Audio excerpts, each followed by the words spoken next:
Hello guys! Welcome back to my channel for today's vlog. Ayan, ipapakita ko na po ulit sa inyo ang aking munting tahanan. Ayan po, tapos nang magpintura sa labas. Ayan, ang aking munting tahanan. Ayan po ang aking pinaghirapan dito sa ibang bansa.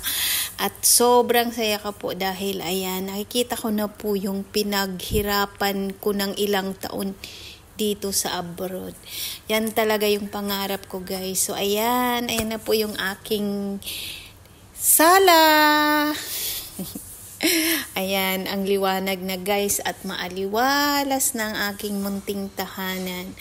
At syempre po, maaliwalas na rin po ang aking pakiramdam dahil unti-unti ko nang natutupad ang pangarap ko lang noon at ngayon ito na po yan. Ayan, thank you Lord dahil hindi mo ako pinabayaan sa napakaraming taon na talagang pinaghirapan ko at pinagtiisan ko ng todo dito sa ibang bansa. Ayan, welcome po sa aming tahanan. Ito po yung kwarto ng aking mga binata. Ayan, mayroon po siyang double deck. Ginawa ko pong kulay green yung kwarto. At syempre ito naman po ang kwarto ng inyong lingkod. Kulay green din po para maaliwalas sa pakiramdam. So ayan. Tapos sa sala, white din yung kulay niya. Ganon pa rin po yung kulay white.